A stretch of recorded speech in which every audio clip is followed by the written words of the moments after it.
In the last class, we have seen the concept of reflection of electromagnetic waves by a perfect dielectric, that is nothing but an insulator at oblique incidence for perpendicular polarization.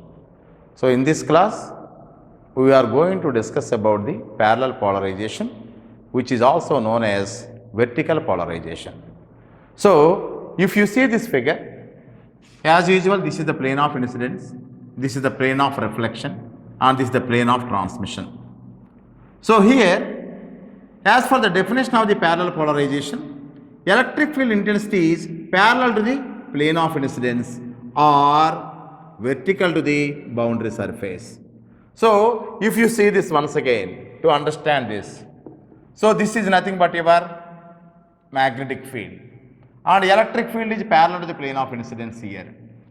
E cross H will give you, so if E is crossing H like this, that means it is moving forward, that is nothing but the direction of the incident ray. Exactly, if you are going for this transmitted ray and then if this is the electric field intensity and this is the magnetic field intensity which is at an angle of 90 degrees, and once again Et cross Ht will give you the direction of the wave, that is nothing but the transmitted ray like this. So, coming for this reflected ray, now this is nothing but the electric field and this is nothing but the magnetic field which is perpendicular to the plane of reflection here. Er cross Hr will give you the direction of the reflected ray, that means in this direction like this. So, in all these things, whenever you are discussing about the parallel polarization, you have to remember that the magnetic field is perpendicular to this, but whereas the electric fields are always parallel to the plane of incidence or plane of reflection or plane of transmission. So, now if you are taking this once again, the incident energy which is striking the surface AB and which is in y direction is splitting into two components, that is nothing but the reflection energy as well as transmission energy. So, the incident energy is equal to reflection energy plus transmission energy. So, I would like to write down the basic equation here. What is this incident energy? That is nothing but EI square into cos theta 1 by eta 1 is equal to, and it is the sum of the two components here, 1 by eta 1 into Er square into cos theta 1 plus 1 by eta 2 into Et square into cos theta 2. That means this incident energy in the theta 1 direction plus reflection energy also in the theta 1 direction, because here the angle of incidence is equal to angle of reflection. That's why you are having both theta 1, that too in the same medium it is happening. So, the medium intrinsic impedance is here eta 1, that means it is also eta 1, but whereas it is eta 2. So, eta 1 and eta 2 are defined as eta 2 is equal to root of mu 2 by epsilon 2 and eta 1 is equal to root of mu 1 by epsilon 1. Now, if you are just dividing this total equation by this component as usual, you are going to get 1 is equal to, and you can say this is Er square by Ei square plus, and this is eta 1 by eta 2, and this is Et by Ei whole square into cos theta 2 divided by cos theta 1. Therefore, from this I would like to write down what is Er by Ei. So, if you write down this what is Er by Ei here, then Er square divided by Ei square is equal to 1 minus, this is eta 1 divided by eta 2 into Et by Ei whole square into cos theta 2 divided by cos theta 1. Okay. Then what is eta 1? Root of mu 1 by epsilon 1. What is eta 2? Root of mu 2 by epsilon 2. If you substitute here, then you are going to get ER by EI whole square is equal to 1 minus root epsilon 2 by root epsilon 1 into ET by EI whole square into cos theta 2 divided by cos theta 1. So this is the basic equation required to discuss about this parallel polarization or vertical polarization. So here I would like to just substitute what is this ET by EI. So now from this figure you can understand what is this ET by EI. So first of all write down the boundary conditions here, and you know the electric field intensity is continuous across the boundary. Electric field intensity is okay. Now the electric field intensity is continuous across the boundary. So what is the electric field here? EI, and this is nothing but ER. Now if you are taking this boundary surface like this, the tangential component of E is continuous. So E tan 1 is equal to E tan 2. So this is nothing but E tan 1 tangential component of electric field in the first medium, and this is E tan 2 tangential component of electric field in the second medium. Now here you have to do some work here. So this is actually resultant direction. I want vertical component and horizontal component. So what is this horizontal component here? This is making an angle theta here. So then I can say that this is equal to EI cos theta 1, because if this is theta 1, this is also theta 1. So if you want this component, and automatically it is EI sin theta 1. Exactly for this, and this angle will be theta 2, and here it is only theta 1 only. So that's why you can write down here, this component is actually, this is ER cos theta 1. Similarly, if you take this transmission electric field, so in the medium 2, so it is also having horizontal as well as vertical component. What is the horizontal component here? If it is theta 2. So I can say this is equal to ET cos theta 2. ET cos theta 2. So as per this boundary conditions, tangential component of E is continuous. ఈ బౌండరీకి పైన along the surface of the boundary ఎంత electric field అయితే ఉంటుందో ఇక్కడ కూడా అంతే ఉంటుంది. What is this E tan 1? E tan 1 means tangential component, horizontal components here. So what is this component? EI cos theta 1. This is opposite direction, that is called ER cos theta 1. So what is the resultant here? EI cos theta 1, okay, EI cos theta 1 minus ER cos theta 1. This is. What is the component here? It is ET cos theta 2. So I can write down here, as per the boundary conditions, as per the boundary conditions, you know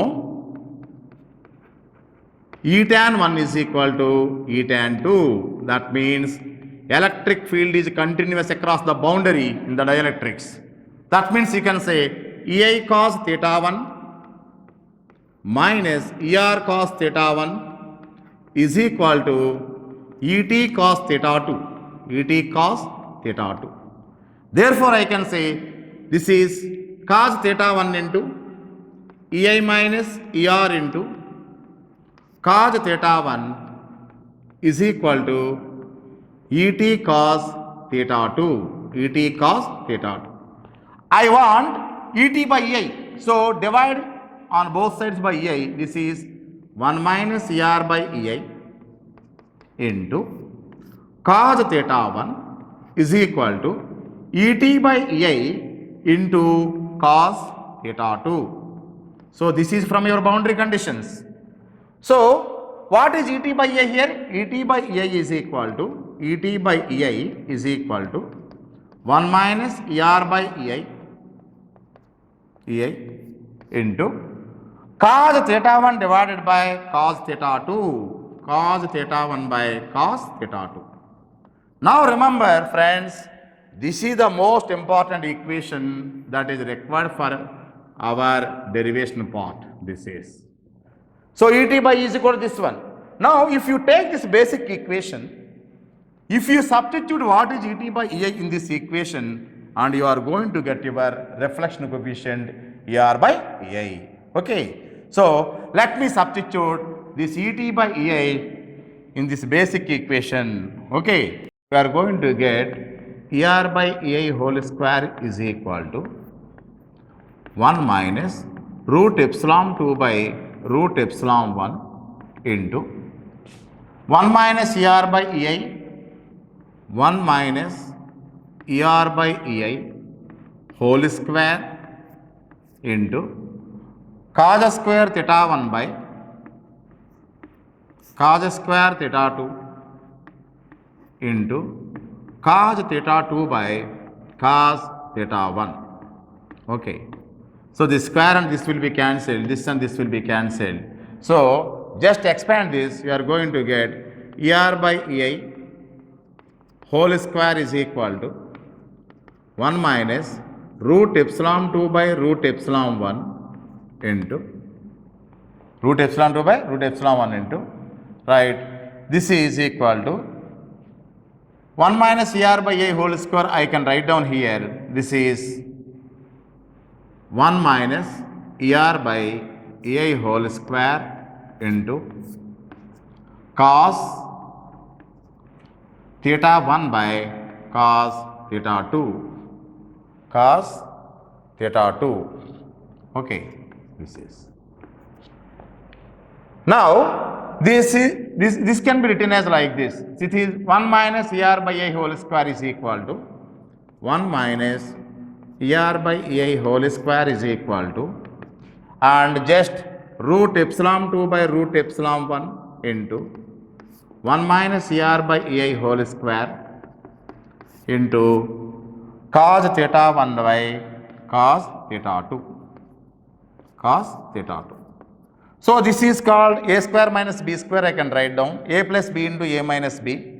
That a minus b will be cancelled here. So finally I can write down here 1 plus Er by Ei is equal to root epsilon 2 by root epsilon 2 by root epsilon 1 into 1 minus Er by Ei, 1 minus Er by Ei into cos theta 1 by cos theta 2, cos theta 2. Okay. So this can be written as 1 plus Er by Ei is equal to, just multiply this to avoid the confusion, root of epsilon 2 by root epsilon 1 cos theta 1 divided by cos theta 2 is equal to, that is minus Er by Ei into, okay, root epsilon 2 by root epsilon 1 into cos theta 1 divided by cos theta 2. This type of derivations are given in your university as well as in IES papers also. That's why I try to understand the procedure of doing this.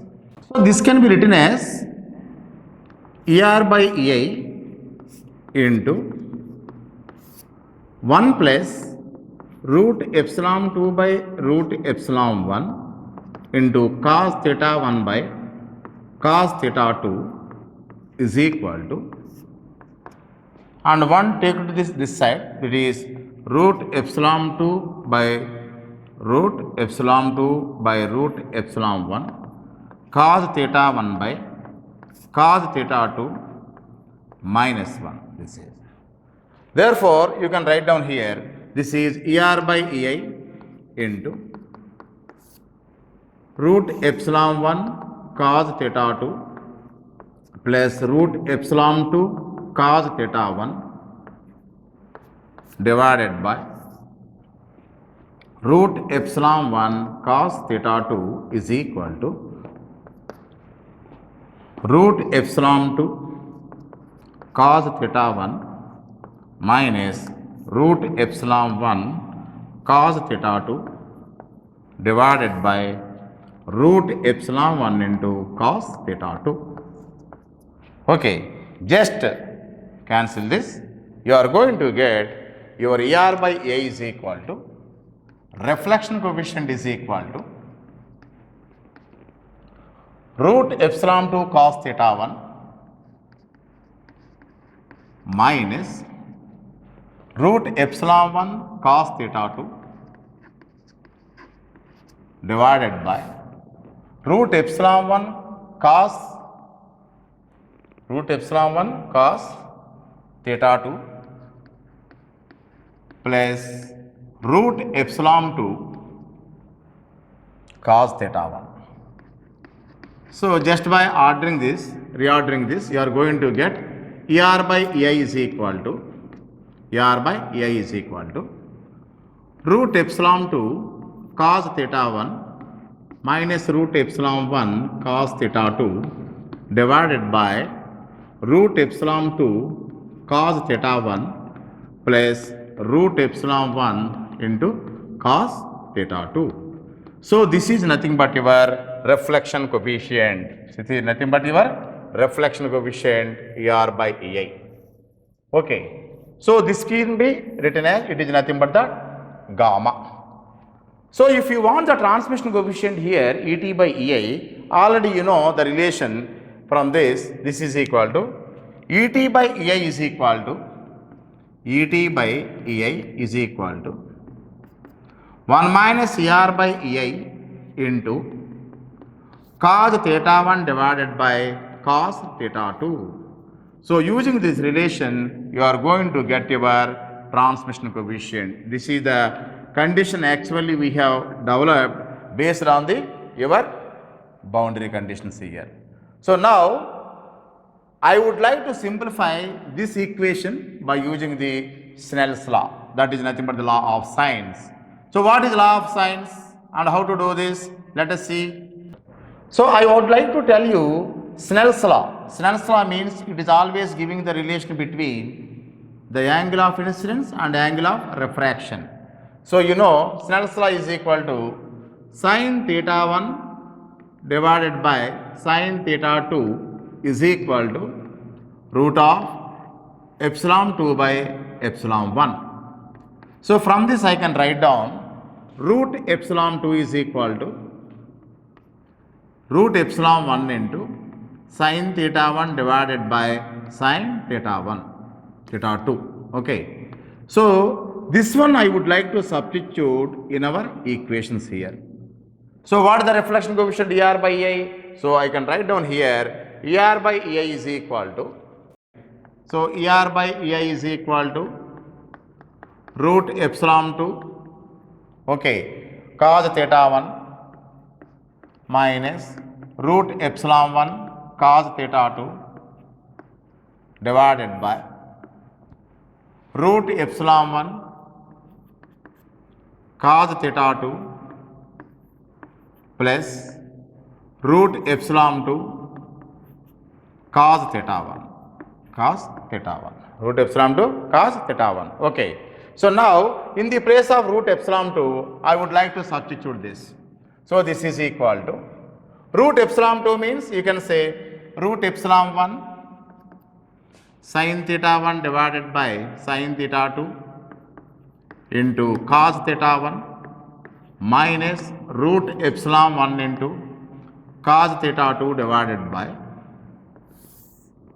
and this is root epsilon 1 cos theta 2, root epsilon 1 cos theta 2, and in the case of root epsilon 2 I can write down this is root epsilon 1 sin theta 1 divided by sin theta 2 into cos theta 1. So in this expression cancel root epsilon 1 everywhere, this is. So this is equal to, I can say write down sin theta cos theta, sin theta 1 cos theta 1 minus sin theta 2 cos theta 2 divided by sin theta 2 cos theta 2 plus sin theta 1 cos theta 1 like this is. So everywhere you just multiply the numerator and denominator with 2, this is 2 and this is 2. So you can say that this is 2 sin A cos B minus 2 sin B and cos A, and if you write down this, so this can be simplified as this is equal to, okay, this can be simplified as 2 sin theta cos theta, sin 2 theta, sin 2 theta 1 minus sin 2 theta 2 divided by sin 2 theta 1 plus sin 2 theta 2. This is nothing but the reflection coefficient, that is ER by EI. ER by EI. So from this, now once you get this ER by EI, then you can calculate your transmission coefficient also. So what is the transmission coefficient here? So ET by EI is equal to 1 minus ER by EI into cos theta 1 by cos theta 2. This is already given formula for this. So this is equal to 1 minus ER by EI, that means 1 minus sin 2 theta 1 minus sin 2 theta 2 divided by sin 2 theta 1 plus sin 2 theta 2 into cos theta 1 divided by cos theta 2. Cos theta 2. Okay, right. So this can be simplified as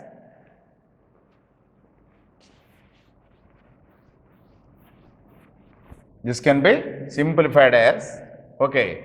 So you remove this rubbing also, Girish. Then we can write down here, this is equal to ET by EI is equal to transmission coefficient. Okay. So transmission coefficient ET by EI is equal to, so then sin 2 theta 1 sin 2 theta 2, here you see sin 2 theta 1 plus sin 2 theta 2 minus, that means you can say, and this will be minus, and 2 sin 2 theta 2, 2 sin 2 theta 2 divided by sin 2 theta 1 plus sin 2 theta 2 into, you can say cos theta 1 by cos theta 2. Okay. So this is equal to sin 2 theta, you can write down 2 sin theta cos theta. So 2 into 2, 4. So I can write down 4 sin theta 2 into cos theta 2 divided by sin 2 theta 1 plus sin 2 theta 2 into cos theta 1 divided by cos theta 2. So this cos and cos components will be cancelled. So this will be equal to 4 sin theta 2 into cos theta 1 divided by sin 2 theta 1 plus sin 2 theta 2. This is nothing but your transmission coefficient ET by EI. So this is the way of obtaining the expression for the parallel polarization, and which is also called as vertical polarization. So whenever you are doing the derivation, very simple, try to know the boundary conditions. So here the boundary condition is tangential component of E is continuous. What is E tan 1? You try to take the along the boundary. Along the boundary means horizontal components. It is EI cos theta 1, it is ER cos theta 1. Both are reverse, that's why it is minus. And that will be equal to this horizontal component of the transmitted component ET cos theta 2. So in this way, you have to develop the expressions for the reflection coefficient and transmission coefficient. So finally, we got the results ET by EI. Okay. So I hope you understood the derivation also. And here what you have to remember is, you require a lot of patience to do the mathematics here. Okay. Once you get this, then it is very easy to define the Brewster angle. In the just next class, we are going to discuss the concept of Brewster angle and total internal reflection. Okay. Thank you.